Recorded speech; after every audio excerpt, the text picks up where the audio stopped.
There are a lot of phrases I've learned don't help me when I'm talking with clients, particularly in a project management capacity. There are phrases that betray or that communicate things that ultimately aren't helpful. And so what happens is I create more issues. For example, if I say to a client ever, well, like I wrote down, or like I said last time, or like we reviewed already, right? What I'm saying is, you're dumb. You haven't paid attention. You're not engaged. I'm now repeating myself, and you're now a child. And if you use those phrases, right? Well, like I said before, or we're creating almost an immediate emotional barrier to the person on the other end of the call. And when I do that, right, I make more work for myself because now they disengage. Now they step back. Now they start looking more closely at what I'm doing to see if there's a way to retaliate. This is the law of reciprocation. If I'm nice and positive and sweet to you, you will be nice, positive, and sweet to me, even if I make a mistake, because I have deposited in that bank of emotional currency to create that reciprocity that comes back to me positively. But if I use phrases like I said, or like I already wrote, or like we agreed to in the last meeting, then what happens is I create a negative reciprocity, right? I create a dynamic where now they start looking to nitpick and find places where they can get us back to level set. And to level set, likely, instead of pulling themselves up, they will pull me down, right? Which is going to be more work for me. So those are phrases I never say. There's another phrase or set of phrases I never use, right? And that is related to how busy I am, right? As a project manager or as someone who's running multiple concurrent events, the reality is I'm busy. That's the nature of my job. It's why I get a paycheck.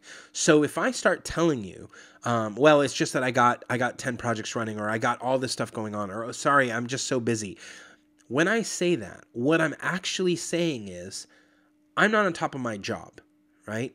And if I say I'm not on top of my job, it creates a secondary dynamic for my client, because the listener says, well, if you're not on top of your job, what other parts of my project are at risk? And we start creating a negative feedback loop. We don't want that, right? So that means that we have to be prepared for every call we get on. We have to be prepared for every communication we have. And we never want to start talking about, well, I just got so much stuff going on, or I just got so many projects going on, or I just have so many meetings today.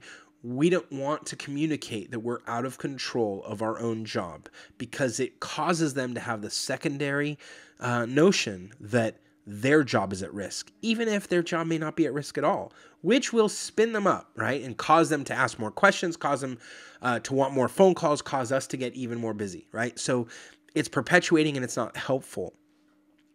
There's another dynamic, right, that happens when you're talking on a phone call, and that is that we say, I'm sure we can do that. I'm sure we can do, or absolutely, there's no problem, right? We are trying to sound positive, right? We're trying to sound helpful, but if for every answer, right, if you do the client is always right, if there's always a yeah, no problem, sure, yes, what we're doing is we're not holding a boundary, right? Now, this gets challenging, because how do you hold a boundary when you also don't want to come off like a jerk, right? And so there's certain tricks, right? And we can go into those in another video, but there's certain tricks on how you manage that boundary to say, let's circle back to the scope, or let's look at here what we're going after, or the team right now is really focused on what's in scope, but we can definitely have a conversation about other additions to the project. What we're saying is, let's redirect focus, and sure, there's another time to look at that, but that's different than saying just yes to everything. Now, of course, as you can imagine, saying yes to everything, right? The opposite of that is equally as bad, right? Saying no to everything, or saying, I don't know. In fact, that's probably even worse, right? Saying, I don't know to everything, right? It's fine if someone asks you a perpetually or a particularly complex question. It's fine for someone to say, hey, you know what, on this site, on this page, when you click this link, does it go back to the server to do this, or does it send an email to do this? And you're like, well, I don't know, right? Because as a project manager, you're not expected to know that low level of detail necessarily. But they say, well, when are we having the next meeting? Well, I don't know. I'll have to look at that. Or when are we, are we on track to do this? Well, I don't know. We're going to have to go, let me go pull that up. Or, hey, are we going to still be able to get this done on time? Well, I don't know. Let me go talk to someone. If we're saying, I don't know in that capacity, right, over and over again, what we're really saying is, again, I'm not on this project. I'm not really here. I'm wasting all of our time. And we don't want to do that. Right. So there's a certain I don't know when it goes deep into some feature or something that we can always say, I don't know, let me go get that answer for you. But if every single thing we're doing, even the basics are let me go get that answer for you, then what we're really telling them is I'm the wrong person on this call. Someone else should have been on this call who knows. Whoever I'm about to go ask, they're the ones that should have been on this call.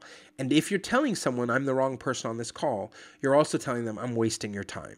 And we don't want to do that. So those are some of the things that we never, ever want to use, phrases we want to be careful about when we're talking to customers on calls, just so we don't create more work for ourselves. Thanks.